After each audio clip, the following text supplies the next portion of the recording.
The Astros now lead the Phillies 3-1. Actually, the Astros lead the Phillies 3-2 in the series. We've had a great series so far here in the Fall Classic. We have a great look. I have a great look. Yeah. I have a great look ahead in the weekend of college football. Two of the biggest games on the schedule so far that are going to be so important that's going to have everybody talking. The Titans face the Chiefs on a Sunday night game in the NFL. The Chicago Bulls do face the Boston Celtics tonight. I'll have a look ahead at that.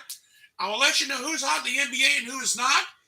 And I'm going to have a look ahead to the final race of the 2022 NASCAR Cup season. We will start the show, and I'll have more today, and we will start the show right after this.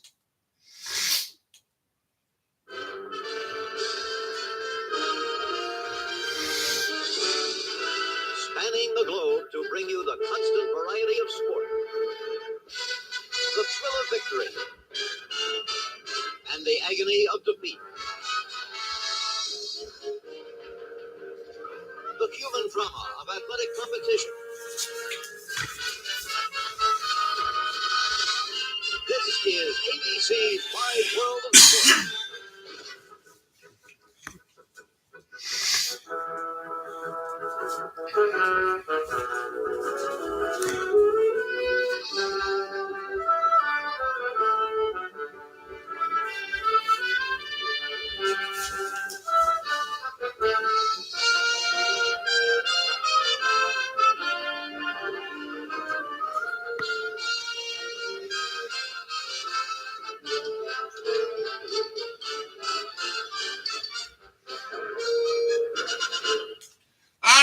Let's go ahead and get the show on the road. Sorry for being a little tongue twisted there. But let's get underway. The Astros now lead 3-2 in the World Series. So what's happened in the last 3 games? Well, in Game 3 that was supposed to be on Monday night got washed out. But unfortunately got played on Tuesday night. The Philadelphia Phillies went on a home run hit barrage. They had 5 home runs, which ties the World Series record. Bryce Harper hit a home run. Rhys Hoskins hit a home run. Brandon Marsh got in on the act. And Alec Bohm hit a home run. Then in Game 4, the Philly bats were so cold, the Houston Astros combined for the first no-hitter since Don Larson in 1956. Christian Javier, 6 innings pitched, walked 2, struck out 9. Brian Abreu struck out 1, pitched 1 inning, struck out 3. Rafael Montero struck out 1. Ryan Priestley struck out another.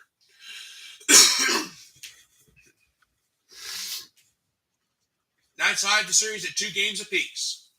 Then in Game 5 last night, Jeremy Pena hit a home run, which gave the Houston Astros a 3-2 victory. Kyle Schwarber had a home run, and Justin Verlander finally got his World Series win by pitching 6 solid innings, who gave up 4 hits, 1 home run. He walked 4, but he struck out 6.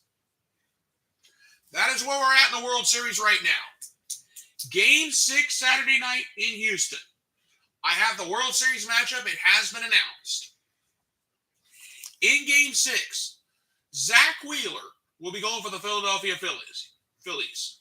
Now, so far, he has an 0-1 record with a 7.20 ERA in the postseason. He's given up 6 hits, struck out 3. Who is he going to be facing in Game 6? Framber Valdez. A 1-0 record so far with a 1.42 ERA. He's given up 4 hits. He has struck out 9 so far here in the Fall Classic. It's very simple, everybody. If Houston wins, they're world champs. If the Phillies win on Saturday and win Game 6, we'll have a 7th decider on Sunday night. Everything now is up for grabs, and I mean everything. We'll see what happens in Game 6. But this World Series has had so many ups and downs like you wouldn't believe. The Phillies got a 1-0 lead. The Astros tied in games 2, 1-1. Then the rain out on Monday. Then the Phillies took a 2-1 lead. The Astros have won 2 straight to make it 3-2. And that is how we stand in the World Series right now. Game 6 tomorrow night, 8 o'clock on Fox. Buckle your seatbelts, fans. The Philly fans are going to be watching in Philly. Some of them may even go to Houston. I've seen that before. And I've seen that last night. And I'll tell you what a great World Series this has been so far. All right, that's your little quick World Series wrap. Now there will be no World Series game tonight, just FYI. Now let's go ahead and move on to my bread and butter, college football. I'm staying in the Southeast Conference for 2 reasons. Reason number 1, the showdown in Athens. Number 1, Tennessee. Number 3, Georgia. What is at stake? It's very simple. Controlling the SEC East and a trip to Atlanta to play in the SEC championship game. It's that simple. I'm not going to add any more to that drama. The key matchup for this game, Tennessee's up-tempo offense versus Georgia's stingy defense. Think about it. Tennessee's offense is so up-tempo. It is so up-tempo, even I couldn't even keep up with it. Right now, Tennessee leads the nation with 49.4 points per game. That could be important. Total offense, 533 yards per game. And a passing efficiency of 198.51. And they had scored 30 points or more in an SEC best 11 straight games. Try that here. That is how up-tempo Tennessee's offense is. And that's the truth of the matter. This could be important. But Georgia's stingy defense is second in the nation in scoring defense with 10.5 points per game. 4th in total defense with 262.6 yards per game. And 5th against the run with only allowed 85.5 yards per game. That is the matchup that is going to have every single person talking. But the players to watch for this game, obviously, Tennessee quarterback Hendon Hooker. He leads the SEC with a 191.64 pass efficiency. 2,338 yards passing, 21 touchdowns, 1 interception. He has emerged in the season from possible Heisman contender to a Heisman frontrunner. Everybody was talking about C.J. Stroud of Ohio State. He was going to win the Heisman. I got to tell you something. I'm throwing Hendon Hooker into the discussion for the Heisman Trophy. This guy has really impressed me all season long. Think about what Hooker did against Alabama, for crying out loud. Yes, he threw for over 385 yards in that game. But the thing that stuck out with Hooker for me, those 2 in-rounds in the final 15 seconds for Tennessee to knock off Alabama. That's what stuck out to me. But for Georgia, the player on my watch list is tight end Brock Bowers.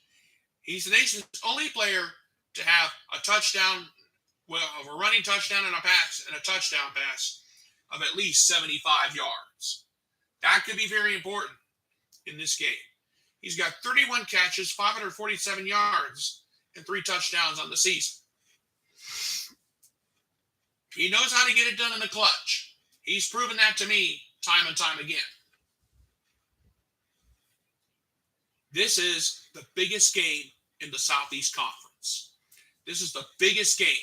The winner of this game, I'm going to say it one more time. The winner of this game, you might as well send him to Atlanta for the SEC championship game. This is what's at stake. This is a heavyweight champion. This has got heavyweight bout written all over it. Tennessee's already been in a heavyweight bout against Alabama. Tennessee has been battle tested before, and they're going to be battle tested again. Georgia, on the other hand, they had their problems against Missouri. They had their problems against Kent State out of the Mid-America Conference, for crying out loud.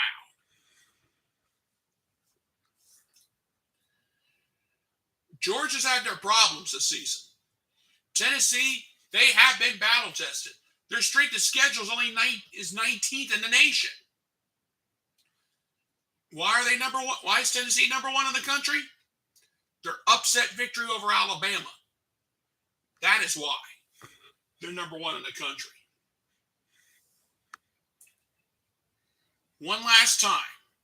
The winner of this game is going to Atlanta. And they're going to be in control of their own destiny. And they're going to might as well, and you can mark my words. The winner of this game, they're going to Atlanta to play in the SEC championship game. Who wins on Saturday? We don't know. But right now, it's a 50-50 toss-up. It's literally too close to call at this late hour. And that's all I'm going to say right now. Okay, let's move on. We talked about the SEC East, but we still have a battle in the SEC West to think about. Number 6 Alabama versus number 10 LSU. What's at stake? Total control in the SEC West and a trip to Atlanta for the title for the championship game. The key matchup for this game with Alabama and LSU is Alabama's quarterback, Bryce Young. He's healthy. Look out. And he's going to be facing LSU's defensive front. LSU's defensive front is vulnerable against dual threat quarterbacks. Here's the case in point. Alabama's Bryce Young, 335 yards passing, 22 touchdowns, 6 interceptions on the season. He's a very dangerous individual, and which leads me to the watch list which leads me to my players to watch for this game. For Alabama, running back Jamari Gibbs. This guy is dangerous. 98 rushes, 672 yards, 6 touchdowns. But he also has 31 catches, 303 yards, 3 touchdowns. He's got 9 touchdowns on the season total. So Jamari Gibbs is a double threat, which has got LSU worried. And I don't blame him. My other player on the watch list, LSU quarterback Jaden Daniels. 1,812 yards passing, 12 touchdowns, only 1 interception. He leads the team in rushing with 524 yards and 9 touchdowns. So, this game is going to be a game of attack, counterattack. You get the deal. The winner of this game will represent the SEC West in the SEC championship game. If Bama loses, right now, LSU has nothing to lose. They have nothing to lose. It's Bama who's got the most to lose here. Because Bama's 6th in the country. And they're trying to get themselves into the college football playoff. And they're trying to get themselves right back into the national title race.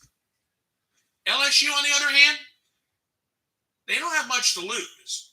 So if I was LSU head coach Brian Kelly, I'd be telling my guys, go play, have fun, do your best, and what happens? Happens. Alabama has been battle tested once this season. Actually, a couple of times this season. Texas A&M. They barely squeaked by Texas A&M, then they lose to Tennessee. So Bama's still, but Bryce Young is healthy. That's the thing. But I'll say this. The game is in Baton Rouge. And that's one thing that's got my attention. And everybody in the nation knows what's at stake. So I'll say it again. The winner of this game will win the SEC West and possibly go to Atlanta to play in the SEC title game. This coming Saturday. There's a lot at stake. A high-stakes poker game in Baton Rouge. What a weekend it's going to be. And that's the truth of this matter. All right. Now, we've gone from college football to the end. Let's go from college football to the NFL. The only major NFL game of the week, Tennessee versus Kansas City on Sunday Night Football.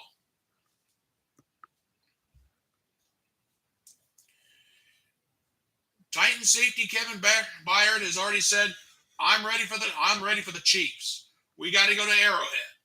It's not a fun place to play, but we'll be ready for them. Now, the big question is going to be quarterback Ryan Tannehill. He's a question mark. He suffered a foot injury, so he was not able to play last Sunday. It may be a case where Derrick Henry runs the ball all night. Last Sunday against the Texans, he ran for 219 yards, 2 touchdowns, and the Titans beat the Texans 17-10. Excuse me. I'm going to say this real quick. Tannehill's almost going to have to play. He's going to have to try to nurse through that injury if he needs to. Because this time, the Titans are facing the Kansas City Chiefs. Now, the Chiefs are coming off of a bye week. Patrick Mahomes has already said, we needed the bye week badly. After losing to the Buffalo Bills a couple weeks ago, we were very disappointed in ourselves and in myself, honestly. But the good news for Patrick Mahomes is he's got a double wide receiver threat in Kadarius Toney and rookie Sky Moore. That could be the thing going into the game on Sunday night. Folks, this is the game of the week in the NFL. There's no other games that are worth talking about. And I'm going to say this. We're going to have a great weekend in the NFL. A Sunday nighter that'll have the whole nation talking. And I'm going to make a prediction. I think it's going to be Kansas City is going to win a close one. I really do. I think the Titans will give the Chiefs a run for their money. If Ryan Tannehill is healthy, it's going to be close. But if they got to rely on the running back Derrick Henry, that's going to be something that's going to get my attention. I look at everything. Derrick Henry won't be able to run against the Kansas City defense. There's no way. There's no two ways about it. Just my professional opinion. And that's all I'm going to have to say. And that's all I'm going to say on that for right now.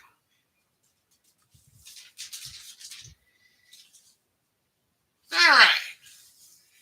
Is anybody in the mood to talk about the NBA? I've forgotten about the NBA, so let's talk about it. Tonight on ESPN, we got a great game for you. The Chicago Bulls versus the Boston Celtics. The reigning NBA East champs are having some struggles so far. Think about this. The reigning NBA Eastern Conference champions have lost 2 in a row to the Cleveland Cavaliers. Have lost two to the Cavaliers. That's how bad they're doing right now. But the Celtics are facing the Chicago Bulls tonight at home. This is the second meeting of the season. The players to watch for this game for the Chicago Bulls, DeMar DeRozan.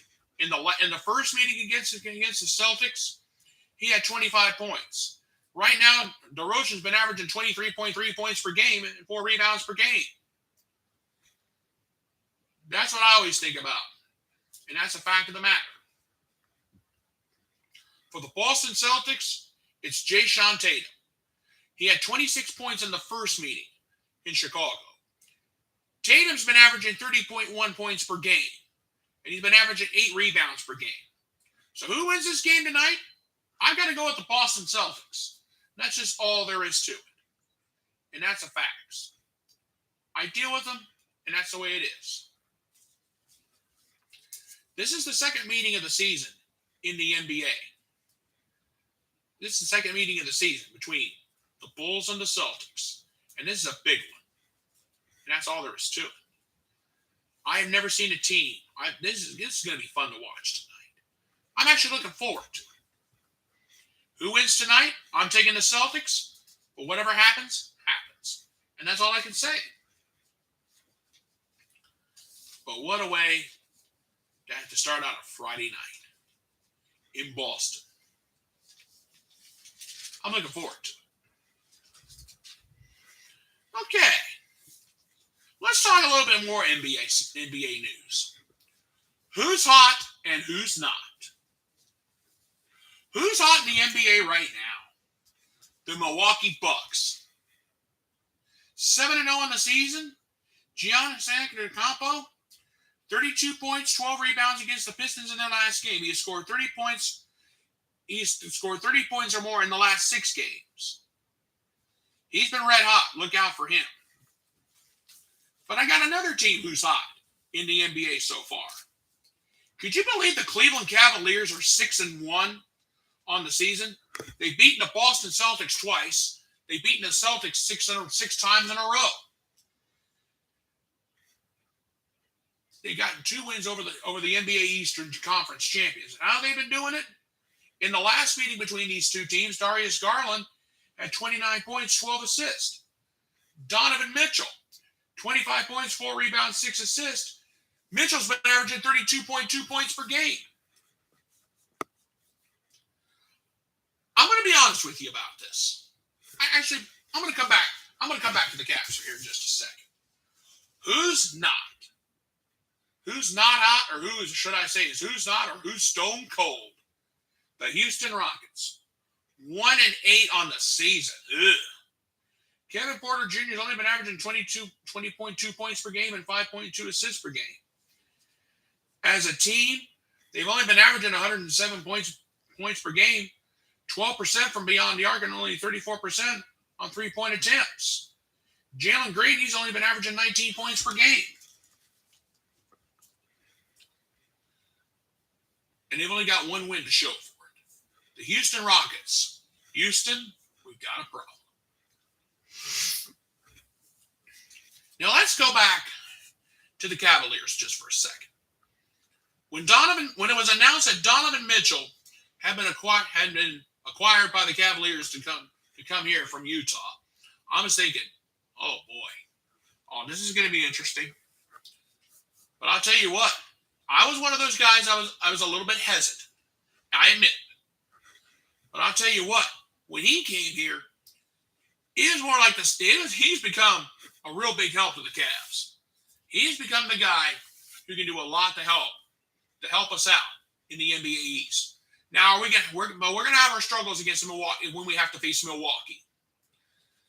That's my only concern. I'm not gonna lie to you. I'm gonna say this though. Donovan Mitchell coming to Cleveland is the best news I have heard. Coming to Cleveland is the best news I have heard. When it was announced that he was coming here, I was a little bit hesitant. I'm thinking, I take back what I said. This guy, he can shoot. We can do a lot of things. And think about this. The Cavaliers now, with Donovan Mitchell, are doing much better than LeBron James and about 4 or 5 other superstars.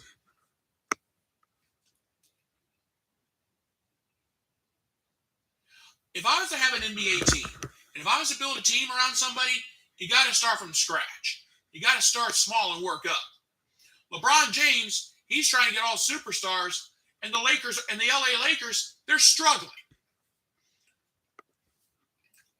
Donovan Mitchell's got a great team around him. And this is a team that's going to compete. If the Cavaliers continue to play like this, we could be talking about them possibly going to the Eastern Conference, at least going to winning the NBA Eastern Conference. And possibly an NBA championship. But not if the Milwaukee Bucks and Giannis Antetokounmpo has anything to say about it. Just some food for thought on this day. All right. Let's move on. The NASCAR Cup Series. The final race of the season in Phoenix. We go to Phoenix next Sunday, this coming Sunday, and we have 4 drivers battling for the championship. Last Sunday at Martinsville, Christopher Bell won his way in. But the story of the race last Sunday at Martinsville was what Ross Chastain did. when Chastain went way up on the outside, rode along the wall, and took the final transfer spot away from Denny Hamlin. Everybody at Martinsville was loving it. You know, when Chastain did that, I thought somebody was playing with the TV. I thought somebody was playing with the video or the audio. I thought I was watching a video game after what he did. That was actually the talk last Sunday at Martinsville, what Ross Chastain did. I was talking to some of the guys at work, some of the guys that I know, and they were like, "Did you see what Chastain did?" I said, "Yeah." I was like, "You got to be kidding me." And he got the final transfer spot into the championship 4 and took Denny Hamlin out. Now, when we go to Phoenix, it's very simple. Here is the championship 4 for this coming Sunday. Joey Logano, the driver of one of the Roger Penske Fords, will have a shot at the crown. Christopher Bell, in one of the Joe Gibbs Toyotas, he won his way in last Sunday. Ross Chastain, I don't need to talk any more about it with that video game. And the final contender, the 2020 champion, Chase Elliott. Logano and Elliott have won the championship before. This could be the first title for Christopher Bell or Ross Chastain. Ross Chastain scored his first career win this season at the Circuit of Americas in Texas. Now, the championship 4. It comes down to this Sunday in Phoenix. May the best man win. We're going to have a great race Sunday afternoon. There's a lot at stake. And good luck to everybody. And may the best man win. And that's all I'm going to say right now.